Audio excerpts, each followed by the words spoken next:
So the removal from play issue is really a question I think that is just, a difficult one to handle, because it is when you've been on the sideline as either a coach or, a volunteer coach or a parent, or, certainly in sports medicine as a team physician, things happen really quickly. And in terms of a concussion, very often, initially, there may not be signs or symptoms that you can detect unless you know what you're looking for, and unless you have particular tools that may be helpful to you. And so I think from that standpoint, removal of play is a real difficult decision, because the player almost never wants to come out. Because they really want to keep playing. Sometimes I think in the heat of the competitive context, sometimes they may not feel the symptoms, maybe because they're not recognizing them, or maybe because they haven't really evolved to that point yet, and so we're not clear on that. And then sometimes we do have players who may not tell us because they want to stay in the game, and so there's always that aspect of trying to read somebody's mind, so to speak. And so I think it's really difficult that way to try and find objective things that you can find on either physical exam or clinical examination to try and remove from play. It is still a big question mark, and then you can't always tell right away. Even with that initial hit, it may not present itself right away. It may present itself a little bit later in the game, and so I think that vigilance is really important. Having a low threshold for being concerned about a hit or an impact.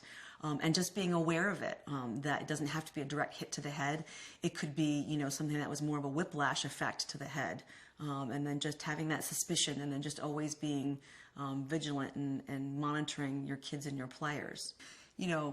I guess one of the areas that I think is really a big area of advocacy and outreach that we can do is really educating the players and the kids themselves to do symptom recognition for themselves. And we have those models in other pediatric medical conditions such as asthma, that basically if we can teach them some self-efficacy in terms of recognizing what a concussion symptom might be, that it could be very subtle, and that they ought to let somebody know, that makes a big difference. And I do see kids in the office where they don't remember exactly what hit it was, but they know that they felt this way.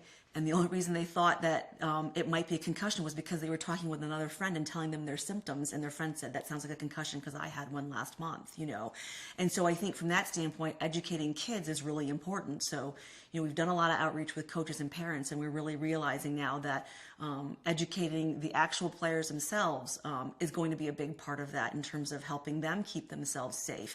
All of our student athletes are incredibly motivated, very focused, very determined, have a real strong drive to succeed. And so I think that it is really difficult, I think, for them to report symptoms or to ask to be pulled out of, game or play.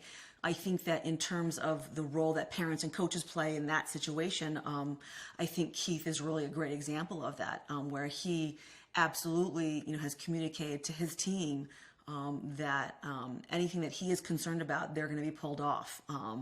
And if there's any symptoms that they report, they shouldn't at all feel any reluctance to report those symptoms, because that's what he cares most about, is their safety and well-being and their health. And I think that having those messages conveyed by the coaches and parents is helpful. I think if the athletes know that in advance, because then it can take a little bit of that tension away. But I think that no matter what, you still have that tension, not just from the coach and the parents, but also from the athlete themselves, because they really, do have that drive to stay in the game. And the difficulty with concussion and injury and athletes is that all of our athletes are really motivated, that they play through, the most incredible amounts of pain and injury, and they're extremely tough.